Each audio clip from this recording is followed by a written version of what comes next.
السلام عليكم، اهلا بكم في فيديو جديد. فيديو النهارده في كذا فكره، خليكي معايا للاخر. هنقول كل الافكار واحنا بننفذ الحواوشي بتاعنا الخطير ده. لو انت اول مره تشوفيني ما تنسيش تشتركي في القناه وتحطي لايك للفيديو. يلا نسمي الله ونشوف الافكار ايه معانا النهارده.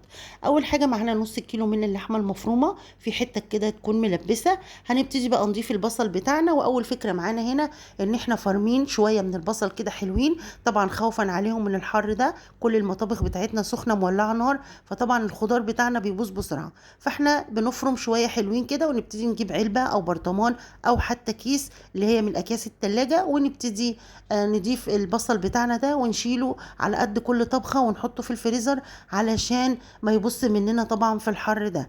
حطيت شويه كده قيمه بصلايه كبيره، وبعد كده جبت معلقه من هريسه الشطه الحمراء ومعلقه من الهريسه الخضراء او الفلفل يعني الحامي الاخضر طبعا ودوت انا فرماهم في الكبه.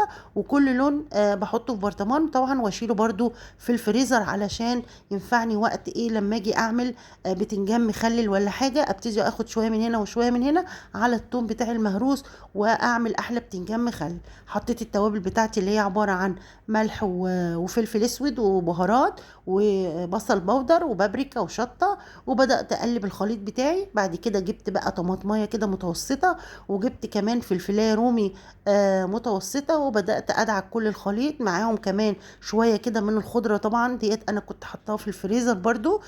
شبت وبقدونس وكزبره كنت كده مفرزراهم للمحشي، خدت منهم قيمه كده معلقتين كبار، وبدات اقلب كل الخليط بتاعي. وبعد كده جبت بقى العيش بتاعي. العيش طبعا دوت حجمه صغير، العيش اللي هو بتاع البطاقه او بتاع التموين يعني، عشان يدينا نفس الشكل الرغيف بتاع المحلات، وكمان عشان نحط فيه حشوة كتير كده ويبقى مليان زي ما انتوا شايفين. وبدأت بقى افرد اللحمة فيه بطريقة سهلة كده وبسيطة، واحاول افردها قد ما اقدر علشان تستوي معايا بمنتهى السهولة، لان انا مش هدخله الفرن، انا هعمله من فوق ايه البوتاجاز، فعايزاه يستوي ويبقى كمان مقرمش وايه وطعمه جميل. طبعا احنا حطينا شويه من الزيت رغم ان احنا حاطين دهون في اللحمه، بس عشان الزيت هيدي لمعه حلوه قوي للرغيف، ويخليه كده لونه حلو من بره زي بتاع المحلات بالظبط. زي ما انتوا شايفين كده بدأت احط كل الكمية، وهبتدي بقى اروح على البوتاجاز احط الجريل بتاعي على البوتاجاز، وابتدي اسخنه كويس قوي، واضيف له كده شوية من الزيت علشان ايه العيش بتاعي ما يلزقش. وابتدي طبعا ما اخليش النار واطية قوي، لا انا عايزة النار كده يعني متوسطة الى عالية، علشان خاطر ايه تخلي العيش بتاعي ياخد اللون وفي نفس الوقت ياخد صدمة.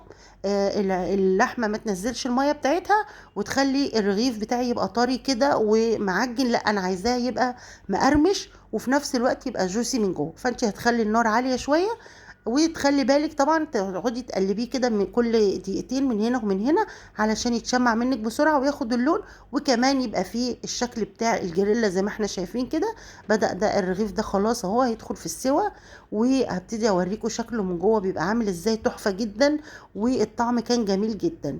يبقى احنا عرفنا النهارده كذا فكرة حلوة قوي هتنفعك جدا خصوصا في الصيف وفي الحر ده، ان احنا نحافظ كمان على الخضار بتاعنا ان هو ما يبص بسرعة، نقدر ان احنا نحافظ عليه في الفريزر. وطبعا بينفعنا في الجو ده ان احنا ما نتعبش في المطبخ وما ياخدش مننا الاكل وقت طويل، ونبقى متضايقين واحنا واقفين من الحر كده وفي المطبخ.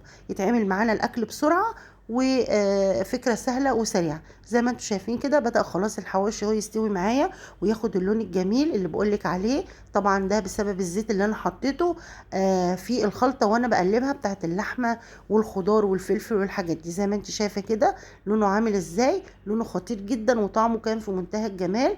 جربي بالطريقة دي ان شاء الله هتعجبك جدا وسهلة جدا. وطبعا بنص كيلو لحمة عملنا كمية حلوة قوي من الحواوشي تقضي بالظبط 4 تنفار او 5 تنفار كمان، يعني حاجة كده ما شاء الله سهلة وسريعة واكلة بسيطة جدا وسهلة في الحر ده ننجزها بسرعة وما تاخدش مننا وقت. طبعا تقدري تعملي بقى سلطة طحينة او سلطة بابا غنوج، عندك شوية مخللات بقى، شوية زيتون شوية جزر خيار مخلل، اي حاجة بقى من اللي احنا بنبقى عاملينها في البيت دي بيبقى طعمها في منتهى الجمال. طبعا مع الحواوشي معروف ان لازم يبقى جنبه طحينة وجنبه ايه ترشي وحاجات الحلوة دي. زي ما انت شايفة كده خلاص قربنا نخلص الكمية، وهنبتدي نشوف بقى الحواوشي بتاعنا من جوه لونه عامل ازاي وطعمه عامل ازاي. خلاص كده انا خلصت الكميه اهي منتهى الجمال. هبتدي ازوقه بقى بالجزر الاصفر. هنا ما كانش عندي اي خضار بقى فريش بقى، خلاص كده، فرحت بشره جزرايه واقطع طماطمايه بحيث بقى اخلي شكل الطبق كده في منتهى الجمال ويفتح النفس.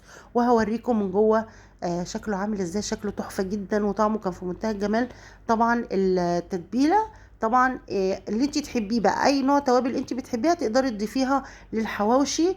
لو انت عندك الخلطة الجاهزة بتاعت الحواوشي تقدري تحطيها، مش عندك تقدري تستفيدي بالتوابل اللي عندك في البيت وتعملي انت الخلطة اللي انت بتحبيها او الطعم اللي انت بتحبوه يعني، وتضيفيها هتخلي الحواوشي في منتهى الجمال.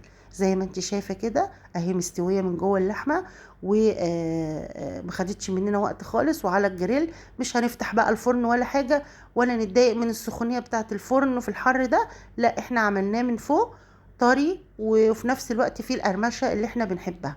زي ما انت شايفه كده. يا رب الفيديو يكون عجبكم. ما تنسوش بقى تحطوا لي اللايك والشير وتكتبوا لي الكومنت الجميل اللي بيسعدني، واشوفكم على خير ان شاء الله في فيديوهات جايه كتير. مع السلامه.